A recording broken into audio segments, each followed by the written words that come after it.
बघूया 100% बातम्या। शरद पवार यांनी संजय राऊतांना ब्रेक लावलाय। संजय राऊतांनी उद्धव ठाकरेंना पुन्हा मुख्यमंत्री करा असं सूचक विधान गुरुवारी केलं होतं। मात्र महाविकास आघाडीचा मुख्यमंत्री पदाचा चेहरा कोण या प्रश्नावर शरद पवारांनी संजय राऊतांचा पुरता हिरमोड केलाय। मुख्यमंत्री पदाचा चेहरा नसताना विधानसभा निवडणुकीला सामोरं जाणं धोक्याचं आहे असं वक्तव्य संजय राऊतांनी केलं होतं। उद्धव ठाकरे यांनाच मुख्यमंत्री पदाचा चेहरा जाहीर करा अशी अप्रत्यक्ष मागणी खासदार संजय राऊतांनी केली। त्यावर शरद पवार यांच्या प्रतिक्रियेकडे सगळ्यांचं लक्ष लागलं होतं। मात्र शरद पवारांनी दिलेल्या प्रतिक्रियेमुळे संजय राऊतांच्या मुद्द्यातली हवाच निघून गेली आहे। आमची आघाडी हा आमचा सामुदायिक चेहरा, तसंच तुमची एखादी व्यक्ती आमचा निर्णय समन्वय सामूहिक नेतृत्व हे आमचं सूत्र।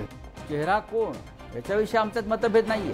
शेवटी आम्ही तिघांनी निवडणूक एकत्र लढल्यावरती महाराष्ट्रामध्ये लोकसभेला काय निकाल लागला आपण पाहिलं।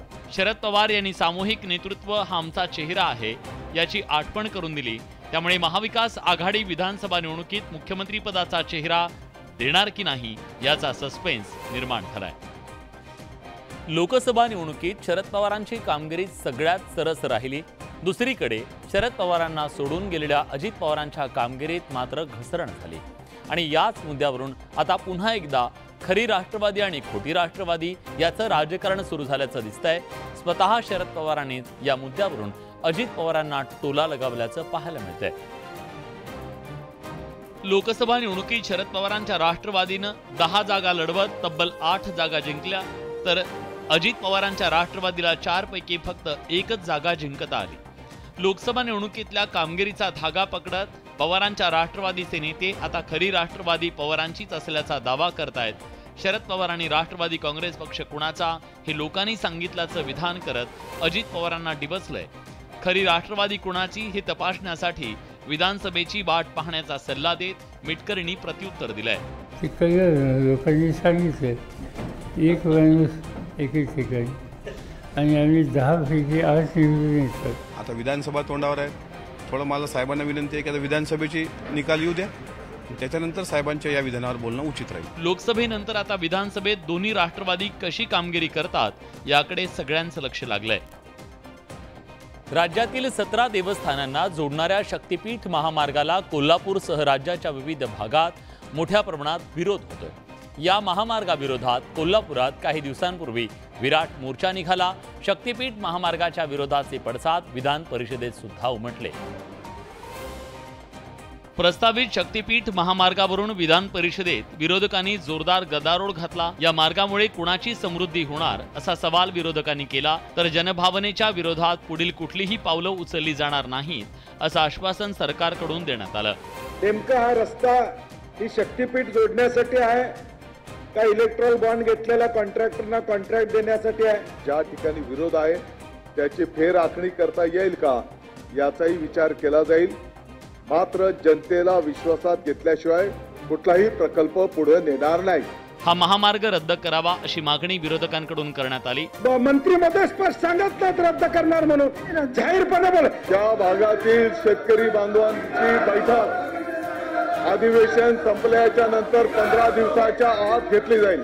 विरोधकांच्या आक्रमक पवित्र्यामुळे महामार्गाबाबत सरकार पुढची काय भूमिका घेणार याची उत्सुकता आहे। 2 वर्षांपूर्वीच्या सत्ता संघर्षानंतर शिवसेनेत उभी फूट पडली आणि एका शिवसेनेच्या 2 शिवसेना झाल्या। या दोन्ही पक्षाच्या नेत्यांमध्ये अनेकदा वाकयुद्ध रंगलं। विधान परिषदेतही अनिल परब आणि मनीषा कायंदे यांच्यात जोरदार खडाजंगी झाली। घाटकोपर होर्डिंग दुर्घटनेचा मुद्दा आज विधान परिषदेत गाजला। यावेळी ठाकरेंच्या पक्षाचे अनिल परब आणि शिंदेच्या शिवसेनेच्या मनीषा कायंदे यांच्यात झुंपली। ते बसलेले आपल्याला कोणालाच याच्यावर चर्चा करण्याचा नैतिक अधिकार नाही, कारण आपण सगळेजण अनधिकृत होर्डिंग सगळे आपले कार्यकर्ते लावतात, आपले चेहरे अहो थांबा, पण तुम्ही या मुद्द्यावरून अनिल परब आणि मनीषा कायंदेंमध्ये शाब्दिक फैरी झडल्या। तुम्ही पण ऐकायची ताकद ठेवा ना। दुसरा मत तुम्ही नाही ठरवायचं मी लवकर बोलायचं की कधी बोलायचं, तुम्ही ठरवणार नाही, सभापती महोदय ठरवतील। सभापती महोदय ठरवतील, तो त्यांचा अधिकार आहे। होर्डिंगच्या मुद्द्यावरून विधान परिषदेत सत्ताधारी आणि विरोधकांमध्ये जोरदार खडाजंगी झाल्याचं दिसून आलं. राज्याचे अर्थसंकल्पात राज्य सरकारकडून अनेक घोषणांचा पाऊस पडला. त्यानंतर आता मुख्यमंत्र्यांनी राज्यातल्या ज्येष्ठ नागरिकांसाठी तीर्थदर्शन योजना सुरू करण्याची घोषणा केली.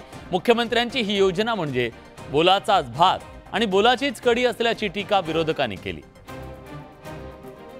राज्यातील ज्येष्ठ नागरिकांना तीर्थस्थळांचं दर्शन घडवण्यासाठी मुख्यमंत्री तीर्थदर्शन योजना सुरू करण्यात येणार असल्याची घोषणा मुख्यमंत्री एकनाथ शिंदेंनी केली. या योजनेसाठी धोरण आणि नियमावली तयार करून ज्येष्ठांना सरकारच्या माध्यमातून तीर्थस्थळांच्या दर्शनासाठी नेण्यात येईल असंही मुख्यमंत्री म्हणाले. यावरून काँग्रेसचे प्रदेशाध्यक्ष नाना पटोलेंनी मुख्यमंत्री एकनाथ शिंदेंवर टीका केली आहे. ही मुख्यमंत्री देवदर्शन तीर्थक्षेत्र योजना आज सरकारने सुरू करण्याचा निर्णय घेतलेला आहे. तर या सरकारलाच तीर्थावर जायची वेळ आलेली आहे आणि हे सरकार गडबडलेलं आहे. घोषित केलेल्या योजनांसाठी पैसे कुठून आणणार याचं उत्तर सरकारकडे नाही अशी टीका विरोधकांनी केली आहे. बोलायचाच भात बोलाचीच कडी ही या सरकारची भूमिका आहे. त्यामुळे जनता यांच्यावर फार काही विश्वास करेल असं मला वाटत नाही. सरकारकडून केवळ घोषणा केल्या जातात, त्याच्या अंमलबजावणीबाबत बोंब असल्याची टीका विरोधकांनी केली. अर्थमंत्री अजित पवार यांनी अतिरिक्त अर्थसंकल्प सादर केला. 2024-25 वर्षासाठी सादर केलेल्या या अर्थसंकल्पात अजित पवार यांनी विविध मोठ्या घोषणा केल्या. आगामी विधानसभा निवडणुकांच्या तोंडावर काही महत्त्वाच्या घोषणा करण्यात आल्या. यावरून सत्ताधारी आणि विरोधकांमध्ये कलगीतुरा रंगला. राज्याचे अर्थमंत्री अजित पवार यांनी शुक्रवारी सादर केलेल्या अर्थसंकल्पात मुख्यमंत्री माझी लाडकी बहीण योजनेची घोषणा केली. त्यावेळी लाडका भाऊ योजना का नाही असा सवाल विरोधकांनी केला. त्याला सत्ताधाऱ्यांनी जोरदार उत्तर दिलंय. पुणेसारख्या शहरामध्ये अनेक भाऊ हे ड्रग्सच्या आहारी गेलेले. त्या संदर्भात या राज्याचं सरकार, या राज्याचे गृहमंत्री, या राज्याचे अर्थमंत्री यांनी काही भूमिका घेतली असं मला दिसत नाही. हे दुसऱ्यांच्या लाडल्या बहीणबद्दल चिंता करतात, तुम्ही स्वतःच्या लाडल्या भाऊला कसल्या पद्धतीने हिणवतात हे महाराष्ट्राने पाहिलंय. एकीकडे बहिणीच्या पराभवासाठी संपूर्ण ताकद खर्ची घालायची आणि दुसरीकडे मात्र लाडली बहीण म्हणून योजना आणायची. सरकारच्या योजनांवरून सरकार आणि विरोधकांमध्ये जोरदार झुंपल्याचं दिसतंय. विधिमंडळाचं पावसाळी अधिवेशनाचा तिसरा दिवस होता. कामकाज सुरू होण्यापूर्वी विधान भवनाच्या पायऱ्यांवर विरोधक आणि सत्ताधाऱ्यांमध्ये चांगलीच झुंपल्याचं पाहायला मिळालं. विरोधक आणि सत्ताधाऱ्यांमध्ये घोषणा युद्ध रंगल्याचं दिसलं. सत्ताधारी पक्षांकडून विधान भवनाच्या पायऱ्यांवर आंदोलन करण्यात आलं. किस्सा कुर्सी का असं म्हणत शिवसेना ठाकरे गटाचे पक्षप्रमुख उद्धव ठाकरे यांच्यावर व्यंगचित्रातून टीका करण्यात आली. मवियात सीएम पदावरून सुरू असलेल्या रस्सीखेचीवर निशाणा साधण्यात आला. तर या आंदोलनावर भास्कर जाधवांनी उपरोधिक टोला लगावला. अर्थ वेगळा लावू नका. उद्धव साहेबांना खुर्चीवर त्यांनी बसवलंय, याचा अर्थ 12 भानगडी त्यांच्या नेत्यांच्या आहेत म्हणून पुन्हा उद्धव साहेबांना सन्मानाची खुर्ची द्या असं ते सांगतात, म्हणून त्यांना मी धन्यवाद देतो. दुसरीकडे विरोधकांनी सत्ताधाऱ्यांविरोधात विधान भवनाच्या पायऱ्यांवर आंदोलन केलं. लोकसभेत फटका बसल्यानं आता फक्त आश्वासनांची खैरात केली जात असल्याच्या घोषणा विरोधकांनी दिल्या. महाराष्ट्रात लोकसभा निवडणुकीत भाजपला तब्बल 14 जागा गमवाव्या लागल्या आणि या पार्श्वभूमीवर आगामी विधानसभा निवडणुकीच्यासाठी भाजपनं रोडमॅप तयार केलाय. विभागनिहाय दौरे आणि जातीय सलोख्याच्या माध्यमातून मायक्रो प्लॅनिंगवर भर देण्यात आलाय. भाजपनं महाराष्ट्रात पुन्हा यश मिळवण्यासाठी तयारी सुरू केली आहे. महाराष्ट्र प्रभारी भूपेंद्र यादव आणि सहप्रभारी अश्विनी वैष्णव यांच्या उपस्थितीत 4 तास मंथन करण्यात आलं. भाजपचे महाराष्ट्रातील सर्व महत्त्वाचे नेते बैठकीला उपस्थित होते. या बैठकीत विधानसभा निवडणुकीच्या रोडमॅप संदर्भात चर्चा करण्यात आली. आने वाले विधानसभा चुनाव में जीतने का रोडमॅप लेकर हम आगे बढ़ रहे हैं. महायुती म्हणून एकत्र निवडणूक लढवणार हे भाजप नेत्यांनी सांगितलंय. संपूर्ण आत्मविश्वास घेऊन भारतीय जनता पक्ष सहकारी मित्र पक्षांना घेऊन या निवडणुकीत पुढे विजयासाठी जातोय, एवढंच मला आज ठिकाणी सांगायचं. लोकसभा निवडणुकीत ज्या चुका झाल्या त्या चुकांची पुनरावृत्ती विधानसभा निवडणुकीत टाळण्यावर भर देण्यात आला. विभागनिहाय दौरे करून उमेदवार निवडणं, जातीय सलोखा राखणं याला महत्त्व देण्यात आलं. निवडणुकीच्या प्रचारात सत्ताधारी आणि विरोधक जाहीर सभा घेत असतात. जास्तीत जास्त सभा घेऊन मतदारांना मतदानाचं आवाहन केलं जातं। महायुती आणि महाविकास आघाडीनं नुकत्याच झालेल्या लोकसभा निवडणुकीत अनेक सभा घेतल्या होत्या। मात्र आता महाविकास आघाडीचे नेते शरद पवार यांनी नरेंद्र मोदींना जास्त सभा घेण्याची मागणी करत टोला लगावला। लोकसभा निवडणुकीत शरद पवारांच्या पक्षानं अवघ्या 10 जागा लढवून तब्बल 8 मतदारसंघात विजय मिळवला। शरद पवारांचा लोकसभा निवडणुकीतला 80% हा स्ट्राईक रेट पाहून सत्ताधारी चक्रावून गेले होते। असा स्ट्राईक रेट शरद पवारांना विधानसभा निवडणुकीत हवाय। लोकसभेप्रमाणे विधानसभेतही पंतप्रधान मोदींच्या जास्तीत जास्त सभा घ्याव्यात असा टोला भाजपला लगावलाय। विधानसभेतही मविया चांगली कामगिरी करेल असा विश्वास पवारांनी व्यक्त केला। दरम्यान आगामी विधानसभा निवडणुकीत राज्यात महायुतीचंच सरकार कायम राहील असा विश्वास महायुतीकडून व्यक्त करण्यात आला। अशा सभा महाराष्ट्रात घेतल्या आणि त्याचे 14 ठिकाणी त्यांचा पराभव आहे। यांच्या पोटात माननीय मोदीजींच्या सभांची भीती भरली आहे आणि म्हणून अशा पद्धतीचे ते विधान करतायत। लवकरच विधानसभेचं निवडणुकीचं रणशिंग फुंकलं जाणार आहे। मात्र त्यापूर्वी सत्ताधारी आणि विरोधकांकडून दावे प्रतिदाव्यांचा सिलसिला सुरू झालाय। बिद्री कारखान्यावरून कोल्हापूरचं राजकारण चांगलंच तापलंय। उत्पादन शुल्क विभागानं कारखान्याची डिस्टिलरी सील केल्यानं आक्रमक झालेल्या माजी आमदार के.पी. पाटील यांनी शरद पवार यांची भेट घेत महायुती सोडण्याचे संकेत दिले, तर शरद पवार यांनी कारखान्याच्या कारवाईवरून सरकारला खडेबोल सुनावले। बिद्री साखर कारखान्यावर उत्पादन शुल्क विभागानं छापा टाकत डिस्टिलरी प्रकल्प सील केला। या कारवाईमागे आमदार प्रकाश आंबेडकर असल्याचा आरोप कारखान्याचे अध्यक्ष माजी आमदार के.पी. पाटील यांनी केला। त्यात अजित पवारांच्या राष्ट्रवादीत असूनही शरद पवारांची कारखान्याचे अध्यक्ष माजी आमदार के.पी. पाटील यांनी भेट घेत महायुतीतून बाहेर पडण्याचे संकेत दिले। एक प्रकारे दहशत निर्माण करण्याचा प्रयत्न हा या ठिकाणी केलेला असतो। माझे वेल विशर असतील ते इतर घटक या सर्वांच्या बरोबर चर्चा करून माझी पुढची दिशा आणि भूमिका ठरेल। महायुतीला लोकसभेला या मतदारसंघात 65,000 मतांचा फटका बसलाय। तो एकत्र येऊन दुरुस्त करण्याची गरज असताना कारखान्याला कोंडीत पकडून राजकारण होत असल्यानं ते निश्चित हिताचं नसणार आहे। आता महायुतीतले हे नेते हा वाद थांबवणार की यामुळे महायुतीत दरार निर्माण होणार हे पाहणं महत्त्वाचं आहे। केंद्रीय मंत्री नितीन गडकरी हे आपल्या स्पष्ट वक्तेपणाबाबत प्रसिद्ध आहेत। पटणाऱ्या आणि न पटणाऱ्या दोन्ही गोष्टी ते अगदी बिनधास्तपणे मांडतात। नागपुरात एका कार्यक्रमात त्याचा पुन्हा एकदा प्रत्यय आला। नागपूरमध्ये शुक्रवारपासून 3 दिवसीय जैन बिझनेस नेटवर्क महाकुंभाचं आयोजन करण्यात आलं। यावेळी बोलताना नितीन गडकरींनी नागपूर महापालिकेच्या कर्मचाऱ्यांचे कान उपटले। मुर्दार सिस्टम के साथ काम करने में तुम एक्सपर्ट हुए हो। You can go into the any part of the world, you can write a success story because you are experience in municipal corporation. समस्या असतात तिथे मार्ग काढता आला पाहिजे असं गडकरींनी म्हटलंय। या कार्यक्रमात बोलताना केंद्रीय मंत्री नितीन गडकरींनी जोरदार टोलेबाजी केली। मैं बोलता हूँ हमारे जो IAS ऑफिसर होते हैं तो मैं उनकी मजाक में कहता हूँ आप तो सभी विषय के ज्ञानी हो, हमको क्या समझता है, हम मंत्री बने, हम अंगूठा छाप है, तुम IAS ऑफिसर हो, तुम्हारे दिमाग से चलेगा सरकार, तो तुमने ठेका लिया है क्या? प्रॉब्लम यह है कि एक सब्जेक्ट का कोई एक्सपर्ट हो सकता है, 10 का नहीं हो सकता। आपली स्पर्धा चीन सोबत असल्याचं नितीन गडकरी म्हणाले। दिल्लीत झालेल्या मुसळधार पावसानं विमानतळाच्या टर्मिनल 1 वरच्या छताचा काही भाग कोसळला।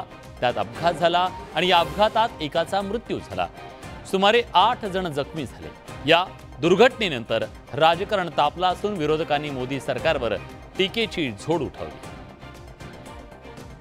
अपघातग्रस्त इमारतीचे पंतप्रधान नरेंद्र मोदी यांच्या हस्ते 3 महिन्यापूर्वी उद्घाटन झाल्याचा दावा विरोधकांकडून केला जात होता। मात्र प्रत्यक्षात हे काम 2009 मध्ये UPA सरकारच्या काळात झाल्याचं खुद्द तत्कालीन केंद्रीय नागरी उड्डाण मंत्री प्रफुल्ल पटेल यांनी सांगितलं। पण आता याच विमानतळाच्या कामाचं ऑडिट करण्याचे आदेश केंद्रीय नागरी उड्डयन राज्यमंत्री मुरलीधर मोहोळ यांनी दिले। दरम्यान 16 वर्ष जुन्या कामाच्या आत्ताच्या स्थितीसाठी तत्कालीन मंत्री कसे कारणीभूत असा सवाल पटेल यांनी उपस्थित केला। 2008-9 साली बांधण्यात आलेलं हे टर्मिनल, त्याचं छत हे आज कोसळलंय। आता पुढच्या या सगळ्या काळामध्ये निश्चितपणे देशातील सुद्धा सगळी टर्मिनलचं आता स्ट्रक्चरल ऑडिट सुद्धा आम्ही करणार आहोत। 16 वर्षानंतर काही कुठल्या घटना घडल्या त्या प्रत्येक घटनेच्या म्हणजे त्या काळातला व्यक्ती जबाबदार असतो असं काही असते का? सरकारनं आता दिल्ली विमानतळाच्या कामाच्या ऑडिटची घोषणा केल्यानं त्यातून नेमकं काय पुढे येतं हे पाहणं महत्त्वाचं आहे.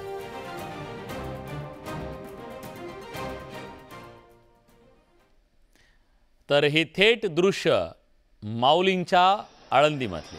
माऊलींच्या पालखीचं प्रस्थान झालंय आणि आता माऊली निघालेले आहेत. पंढरीच्या दिशेनं प्रस्थान केलेलं आहे. ज्ञानोबा तुकारामचा जयघोष करत आज माऊलींची ही पालखी आपल्या लाडक्या विठुरायाच्या दर्शनासाठी आता निघालेली आहे.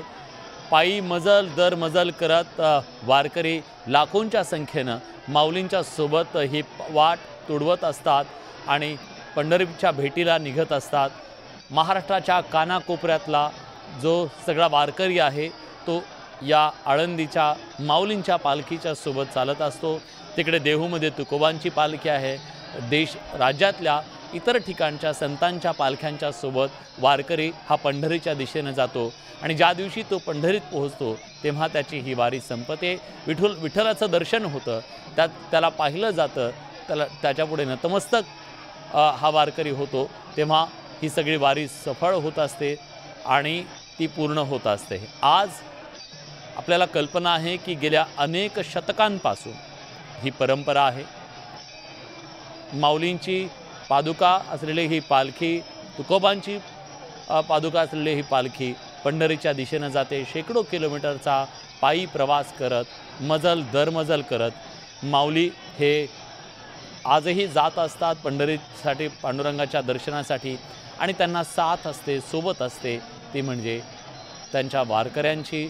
जे वारकरी आतुरतेनं वर्षभर वाट पाहत असतात. बघा, हजारोच्या संख्येनं आज वारकरी हे दाखल झालेले आहेत. यावर्षी चांगला पाऊस झालेला सगळीकडे, पेरण्या आटोपलेल्या आहेत आणि मग त्या सगळ्यांना एक प्रकारे धन्यवादसुद्धा द्यायचा असतो त्या विठ्ठलाला, माऊलींनासुद्धा, की पाऊस चांगला झाला, बळीराजाला सुखी ठेव असं म्हणत हा वारकरी बाहेर पडतो.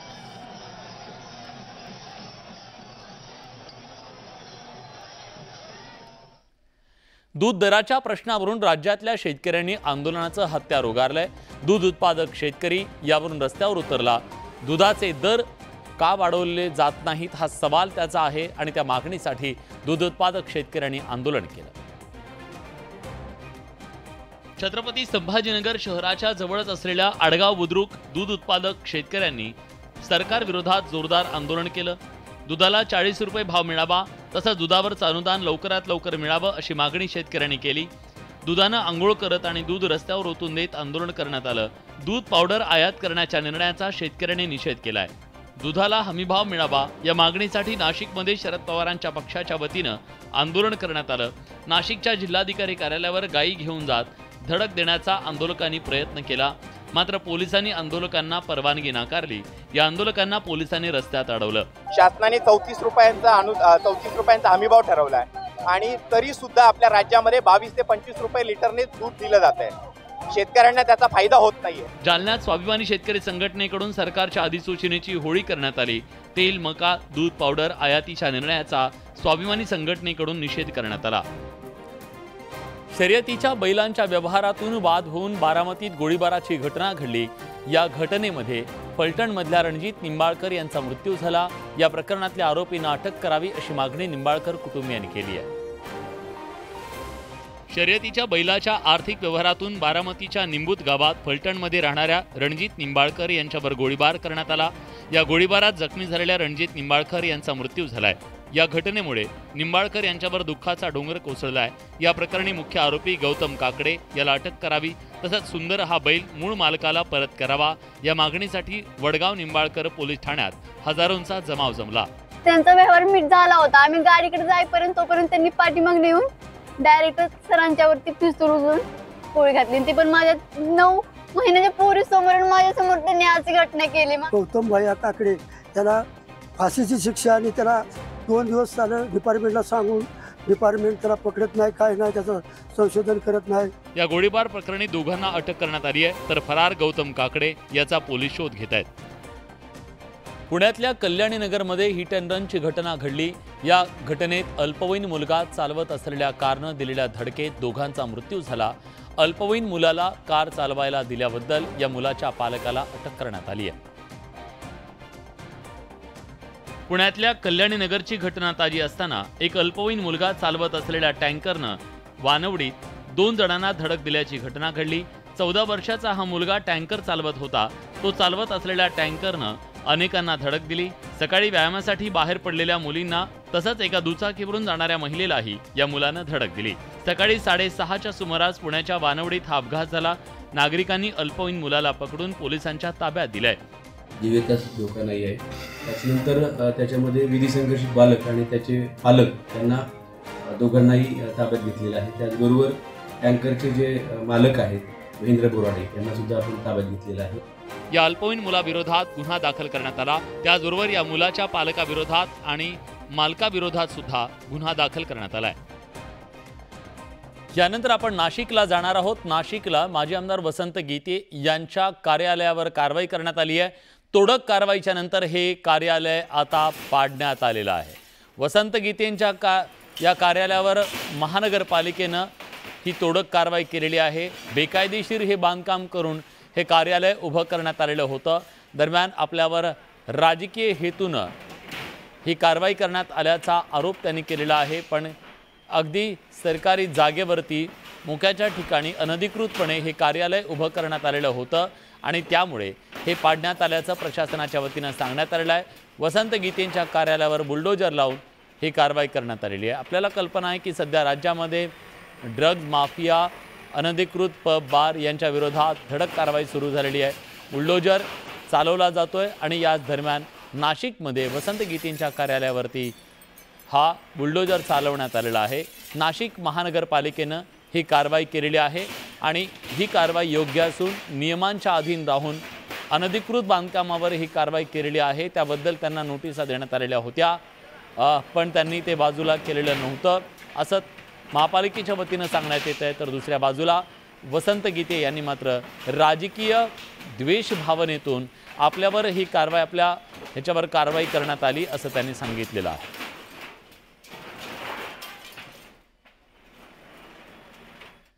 तर या होत्या दिवसभरातल्या सर्व महत्त्वाच्या बातम्या। बुलेटिनमध्ये आपण इथेच थांबतोय, पण एक महत्त्वाची आठवण, 8:30 वाजता पाहायला विसरू नका ओबीसी आंदोलक लक्ष्मण हाकेंची रोखठोक मुलाखत। कुठे जाऊ नका, पहा फक्त न्यूज 18 लोकमत।